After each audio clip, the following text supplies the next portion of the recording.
will send you a check to buy your groceries for a month or whatever you want to spend it on. I'm trying to warn you guys of the future that's coming. The Novus Ordo Secularum, the new order of the ages, where the ones who are stuck here will not be able to buy, sell, or trade except the ones who take the mark of the beast. And that is why you are witnessing the conditioning to universal basic income like this.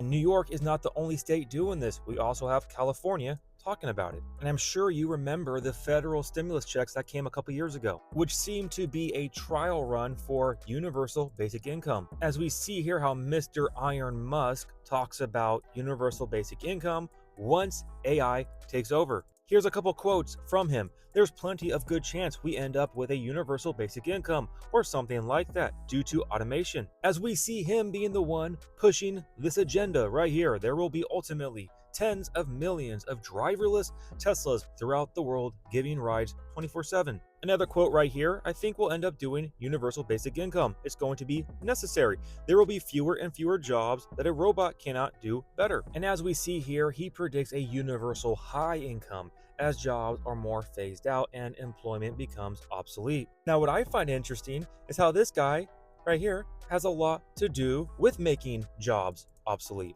As we saw back with Twitter, how he fired 80% of Twitter. And now we have him leading the way with the Department of Government Efficiency and how he is planning a rude awakening for 94% of federal workers by monitoring their every move. The same guy who wants to make this a reality, while also being the same guy who does this, who just happens to be one of the biggest advocates for universal basic income, while also being the guy who wants to put a chip in your brain, connecting your mind to artificial intelligence. The artificial intelligence, we are summoning the demon.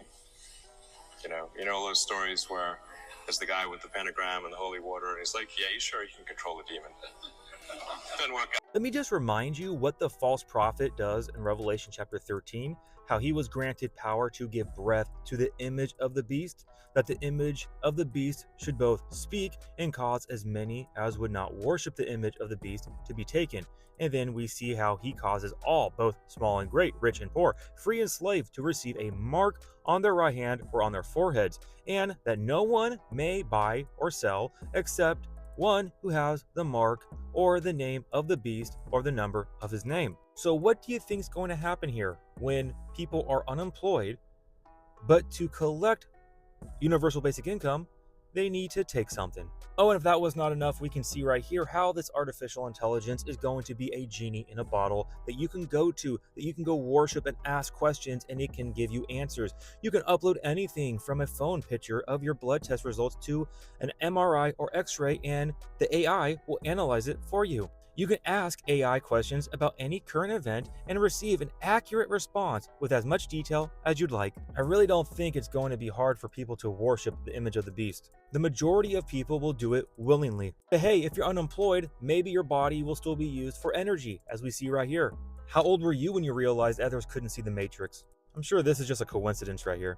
The Tower of Babel 2.0 is being built right in front of our eyes. Humanity coming together to rebel against God. But to those who have ears to hear and eyes to see, you know what time it is. You are not being deceived by this great delusion that is coming upon the whole world. You can see through the deception. So continue to focus your eyes upon the Lord, for our redemption draws near. Now, do not allow this information to cause fear and anxiety in you. The Lord does not give us the spirit of fear, but the spirit of power, love, and a sound mind. The Lord wants you to have this information because he gives revelation to his friends, those who are in fellowship with him, those who seek him, those who lean upon him for all wisdom and understanding. He will reveal to you what's coming. Just like he revealed to Abraham the destruction that was going to come upon Sodom, likewise, we, children of God, when we seek him with our full heart and we pray for wisdom and discernment, he gives it to you because he is a good father, and he gives graciously to those who seek him and search for his truth. I pray that this encourages you to get the gospel out, to have urgency, to be of the Lord's business, walking in his will and the purpose he has for you in your life. Do not hesitate. Whatever he has called you to do it now, because the time is truly short, and you keep your eyes focused upon him, for he is truly the author and the perfecter of your faith. I love you all so much. God bless, and remember, the just shall live by faith.